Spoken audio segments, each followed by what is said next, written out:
하나님 감사합니다.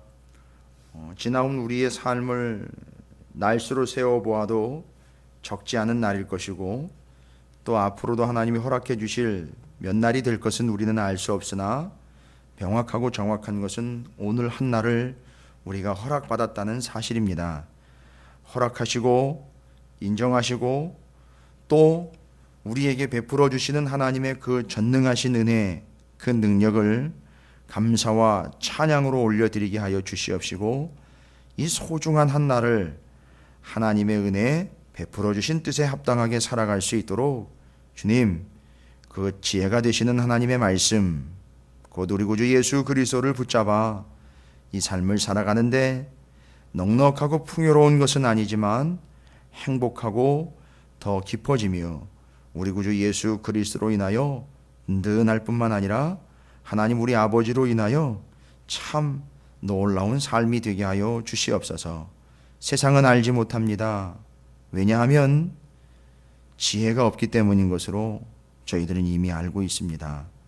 그 지혜이신 하나님의 말씀이 우리를 인도하며 우리를 이끌어 이 세상이 어리석다라고 말하는 그 복음과 진리를 우리는 생명으로 진리로 믿고 이미 구원 얻은 바 그 삶에 합당한 삶을 위하여 이렇게 살아가고 있사오니 주여 우리를 이끌어 주시며 인도하여 주시옵시고 생명과 소망으로 더하여 주시옵소서.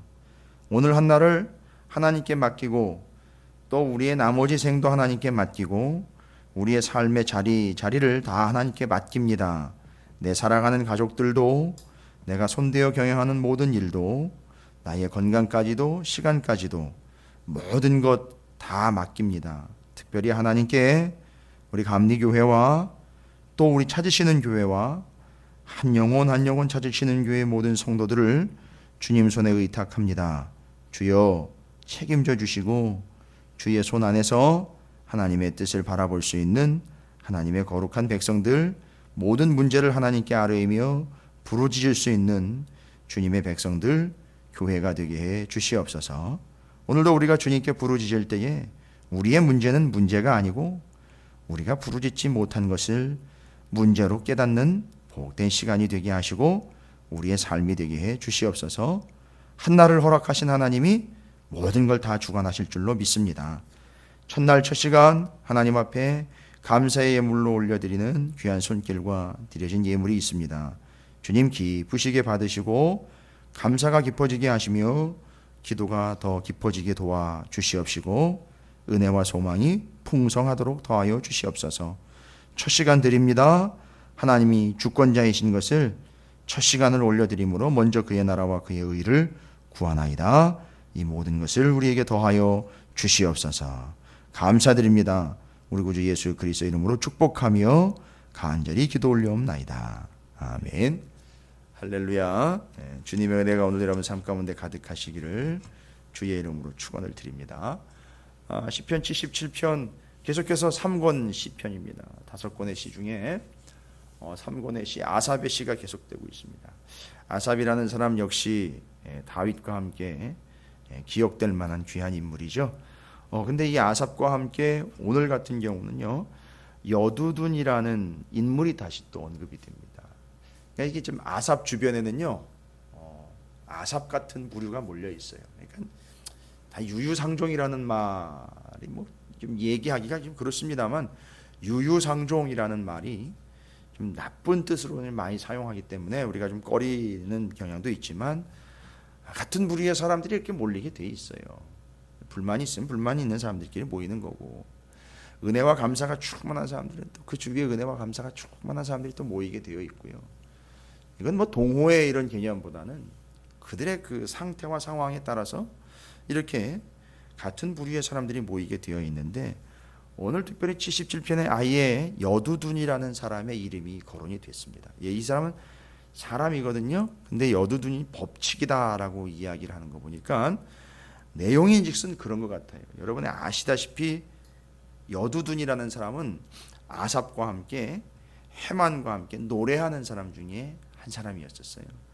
역대하 5장 12절에 보면 들어보시면 아실 거예요. 노래하는 레위 사람 아삽과 헤만과 여두둔과 그의 아들들과 형제들이 다 세마포를 입고 제단 동쪽에 서서 재금과 비파와 수금을 잡고 또 나팔 부는 제사장 120명이 함께 서 있다가 라고 나와 있습니다. 그러니까 이게 제단 동편에 서서 아삽, 헤만, 여두둔 그 아들들 형제들이 다 같이 다 순결한 사람들로 이 세마포를 입고 제단 동편에 서서 나머지 120명이 함께 서서 찬양을 하는 거예요. 거기 같이 찬양했던 사람입니다. 여두둔이라는 사람. 그러니까 이제 여두둔을 또 다윗도 알 것이고 헤만도 알 것이고 이 사람들은 서로 심지어는요 그 노래하는 사람들 중에는 다윗도 거기 끼어 있었다라는 얘기까지도 해요. 역대하 35장 같은 경우는 다윗도 함께 찬양하는 데 있었다라고 이야기를 합니다. 자, 그러면 이게 뭘 이야기하는 거냐? 이 아삽은 이미 제가 뭐 여러 번 말씀드리고 아삽의 시편을 통해서 이 아삽이라는 인물에 대해서는 이미 좀 약간 좀 알고 있는 상황입니다. 그런데 여두둔이라는 사람은 도대체 어떤 사람이냐면 여기 오늘 표제의 타이틀에 그렇게 여두둔의 법칙에 따라 부르는 노래다라고 이렇게 나와 있으면 요거 쉽게 설명을 드리면 뭐 이런 것 같습니다. 찬양은 아삽이 이제 지었어요. 찬양은 아삽이 지었는데 여두둔이라는 사람은 아마 이런 부분에 있어서 조금 뛰어났던 것 같습니다. 어떤 거냐면 여두둔은 아마 이 찬양을 편곡을 한 그런 사람이지 않을까. 이게 왜냐하면 법칙이라는 말이 나와 있어서 그 곡의 법칙 뭐 이러면 이제 그걸 편곡을 해가지고선 더 짜임새 있고 더 아름답고 더 정갈하고 깔끔하게 이 찬양을 마무리해주고 다듬어 주었던 그런 사람이 아닌가 싶어요. 그렇다면 아마 아삽과 여두둔은 계속 이런 관계를 유지하지 않았을까 싶습니다. 여러분 이게 어떤 기능적인 측면에서 요즘에 뭐 유행하는 노래들이 뭐 작사가 있고 작곡이 있고 편곡이 있고 이런 개념의 조직적인 측면이 아니라 왜 이게 중요하냐면 아삽과 여두둔과 헤만 같은 사람들은 다윗까지 포함을 하면 서로 찬양을 공유했다는 겁니다. 그러니까 혼자 찬양할 때도 있었지만 늘 함께 찬양을 했다는 거예요. 늘 함께. 그러니까 저는 이런 생각을 좀 해봤어요. 이 사람들 참 왕이고 뭐 악장이고 지휘자고 나름대로의 그 직분들이 있고 그래서 좋은 위치에서 지도하는 위치에서 찬양대의 지휘를 맡은 사람이기도 하고 막 이렇지만 이 사람들은 모이면 정말 가족 같은 분위기였을 것이다. 하나님의 자녀로서. 그리고 그렇지 함께 찬양을 나누고 함께 찬양하고 옛날 얘기 좀 해드려도 될까요? 그 옛날에 우린 청년 시절 저도 청년 시절 지내면서 교회가 이렇게 크지 않은 그 교육관에 좀 허름한 교육관이었지만 거기 청년 모임이라든지 기도 모임을 갖게 되면 누군가 기타 하나 들고 앞에서 인도를 합니다. 그러면 그 옛날에 그 만들어둔 그 찬양곡집이 있습니다. 그 옛날에 이제 한참 그 찬양곡집이 나오기 시작할 때 찬미 500인가 이게 처음인 걸로 알고 있는데 그걸 이렇게 펼쳐놓고 그렇죠? 펼쳐놓고 앞에서 누가 이렇게 인도하면 거기 같이 따라 부르면서 같이 예배를 진행하게 되는 그런 모습이 지금도 눈에 선합니다. 그때 우리는 그걸 뭐 워십이다, 뭐 가스펠이다 이런 얘기 안 했어요. 그냥 싱얼롱이다 이렇게 얘기했어요. 싱얼롱. 그러니까 옛날에는 그 싱얼롱 자체도 맞습니다. 누가 그냥 인도하면 그냥 따라 부르는 수준이었는데 그것도 그 당시에는 참 어떤 체계와 같은 그런 우리에게는 있어서 당연한 찬양을 하는 그런 마음가짐을 갖게 하는 그런 참 중요한 과정이었었어요. 마치 이 사람들은 모여가지고 거대한 뭐 재금을 쳐야 되고 그러니까 물론 그건 성전에 모였을 때 그렇게 할 수 있지만 본인들끼리 모이면 같이 뭐 싱어롱의 수준처럼 그렇게 누군가 이런 찬양을 부르면 같이 흥얼거리면서 찬양을 하고 같이 하나님을 높여드리는 그런 정말 끈끈한 관계에 있는 함께 찬양하는 사람들이지 않았나 싶어요. 저는 우리 찾으시는 교회와 민족의 교회가 이런 모습으로 가야 될 거라고 저는 믿습니다. 이건 옛날로 가는 게 아닙니다. 이건 회복돼야 될 우리의 모습이에요.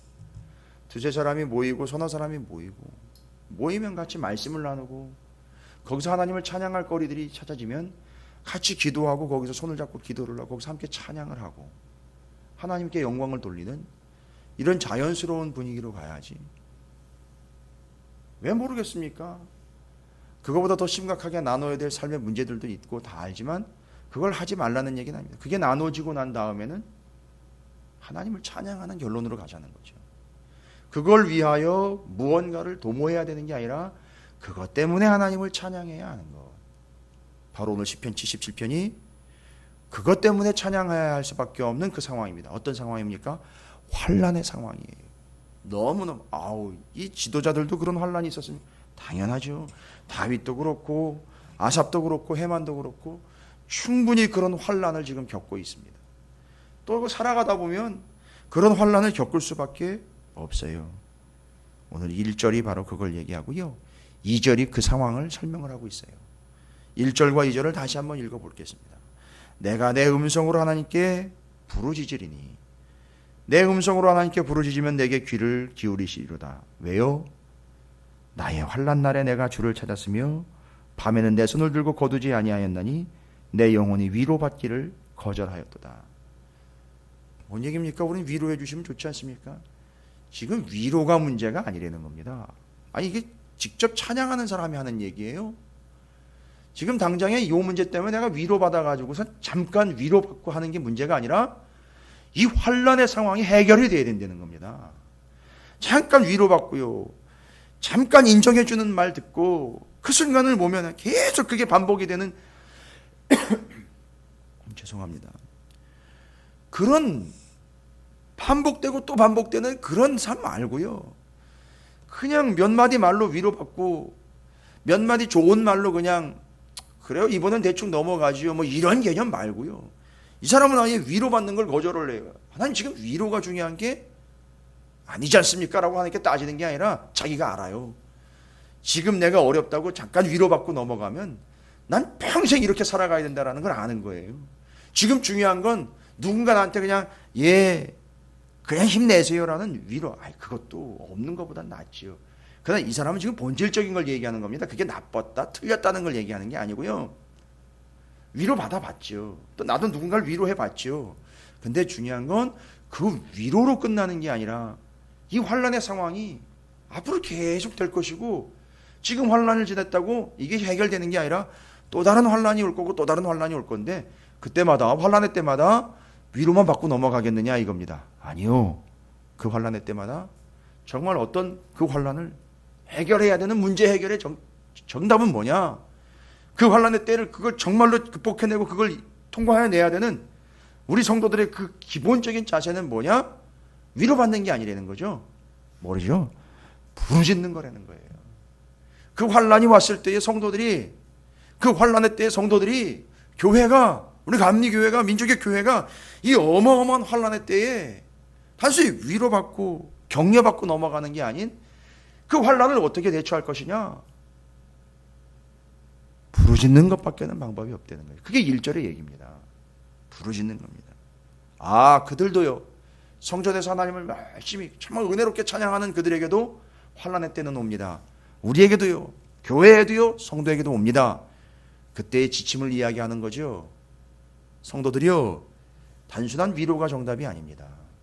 환난은 계속해서 올 것이고 그 환난의 때마다 우리는 위로만 받고 잠깐씩 자신의 감정적인 것만 위로받고 그러고 넘어가는 게 아니라 그 닥치는 환난 때마다 우리는 어떻게 삶을 살아가야 됩니까? 부르짖으십시오. 부르짖어야 됩니다. 간절히 부르짖는 것이 정답입니다. 그래서 오늘 그 고백을 보시면 내용들이 쭉 기록이 되어 있습니다만 하나님께 잊지 말아달라고 기도하는 거죠. 부르짖는 겁니다. 근데 이 사람이 얼마나 간절히 기도를 하는지요. 7절부터 9절까지 보시면 이게 기도 내용이거든요. 근데 뭐라고 기도하느냐 들어보십시오. 오해를 할 수 있는 그런 부분인데 주께서 영원히 버리실까? 다시는 은혜를 베풀지 아니하실까? 그의 인자하심은 영원히 끝났는가? 그의 약속하심도 영구히 폐하였는가? 하나님이 그가 베푸실 은혜를 혹시 잊으신 건 아닌가? 화가 나셔가지고 내 이제는 다시는 긍휼을 베풀지 않겠다라고 결심하신 건 아닌가? 7절부터 9절까지 보면 지금 이 사람이 얼마나 큰 환난 가운데 있는지 여러분 7절부터 9절 읽으시면서 오해하시면 안 됩니다. 의심하는 게 아니고 겸손한 고백이에요. 정말 하나님 앞에 두려워 떨면서 기도하는 거예요. 혹시라도 하나님이 그렇게 하시면 어떻게 하나, 이거예요. 여러분, 의심하는 게 아니고요, 자기가 지금 어마어마한 환난 속에서 혹시 하나님이 나를 버리시면 어떻게 하나, 혹시 하나님이 은혜를 베풀지 않으면 어떻게 하시나, 혹시라도 하나님 나에게 인자를 베풀어 주지 않으면 어떻게 하나, 하나님 혹시 약속을 지키지 않고 그냥 패하여 버리시면 어떻게 하나, 혹시 은혜를 잊으시면 어떻게 하나, 긍휼 베풀어 주시는 것을 화가 나셔서 멈춰버리시면 어떻게 하나. 이건 겸손한 고백입니다, 여러분. 아주 그 밑바닥에서 하나님 앞에 간절히 구하는 내용이지, 하나님은 그런 하나님 아니고 뭐 이런 의심의 내용이 아닙니다. 절대 그렇게 보시면 안 돼요.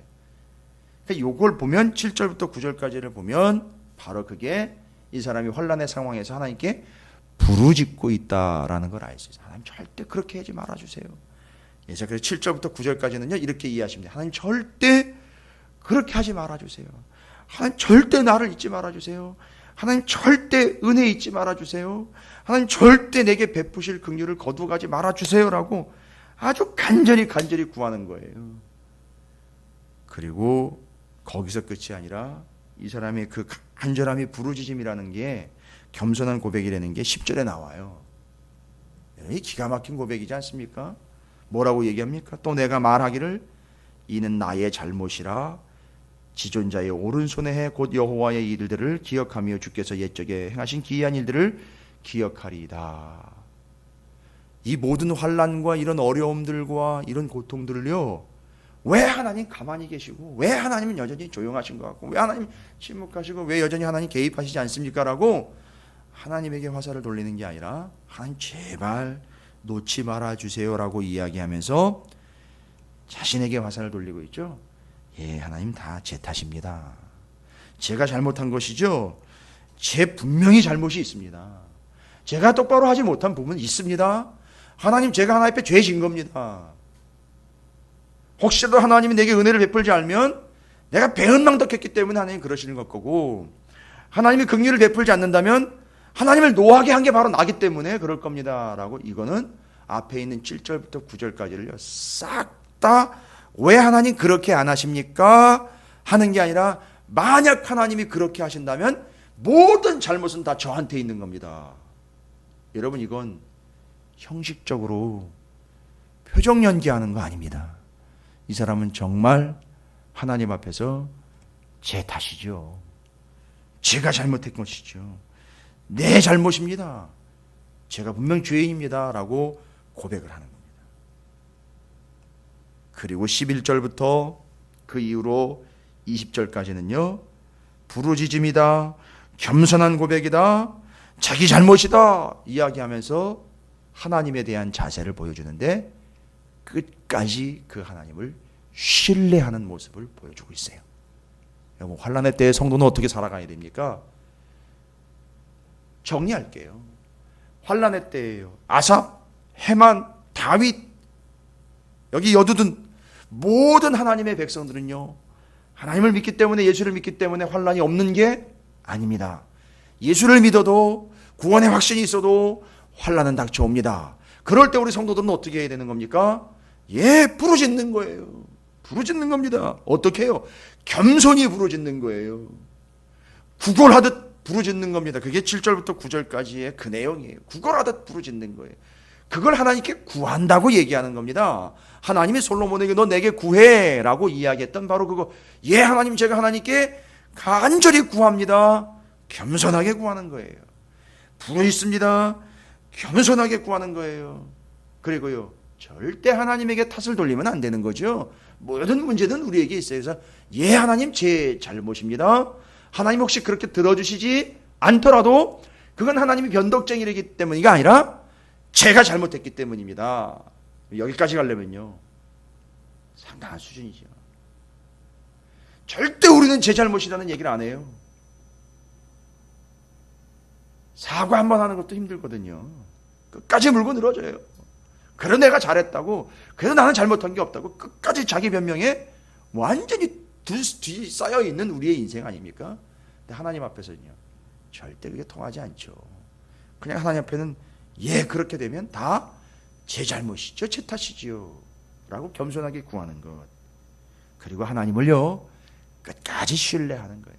11절부터 20절까지는 제가 굳이 다시 읽지 않아도 20절 한 절만 읽어도 주의 백성을 양떼같이 모세와 아론의 손으로 인도하셨나이다. 이런 마치 이거는 뭘까요? 하나님이 양떼를 인도하시는 목자라는 얘기 아닐까요? 이게? 이 개념의 컨셉은 다 다윗, 시편 23편, 목자였던 다윗, 여러분 아삽, 헤만, 여두둔이요, 다윗한테 맨날 무슨 얘기 들었을까요? 시편 23편을 기록한 다윗에게 뭔 얘기를 들었을까요? 아유, 제가 어렸을 때 양을 쳐보지 않았나요? 근데 하나님이 영락없이 아삽과 여두둔과 헤만과 다윗이 이렇게 따로 모이면 다윗이 자기 고백 간증을 하고 은혜를 나눌 때 단골 메뉴로 등장하는 게 그런 거예요. 내가 목동이었잖아요. 근데 어느 날 기도하는데 하나님이 그런 깨달음과 은혜를 주시더라고요. 하나님이 나의 목자라는. 내가 그걸 해봤는데 너무너무 은혜가 되더라고요. 알겠더라고요. 하나님 목자라는 거 너무너무 와닿더라고요. 그래서 시편 23편이 나온 거거든요 하면서 자기와 함께 찬양하는 사람들에게 나눴을 거예요. 여두둔이 들었겠죠. 아삽이 들었겠죠. 헤만이 들었겠죠. 근데 여기에 아삽과 여두둔이 함께 합작인 시편 77편에 뭐라고 나와 있습니까? 하나님이 백성을 양떼같이 인도하시는데 모세와 아론의 손으로 인도하셨다. 이건 뭐예요? 이거는 시편 23편을 연결해 보시면 어거지로가 아니에요. 주의 지팡이와 막대기로, 주의 인자하심과 성실하심으로 나를 인도하셨다. 마치 양편에 지팡이와 막대기를 쥐고 인도하시듯 모세와 아론을 양손에 쥐고 인도해 주셨다. 이런 거예요. 그러니까 이 하나님을 끝까지 신뢰하는 것이 정답이다. 할렐루야. 잊지 마십시오. 시편 77편 함께 찬양할 수 있는 자들이 공감대가 형성된 진정한 찬양 하나님께 부르짖으십시오. 하나님 앞에 겸손하시면 됩니다. 하나님을 끝까지 신뢰하십시오.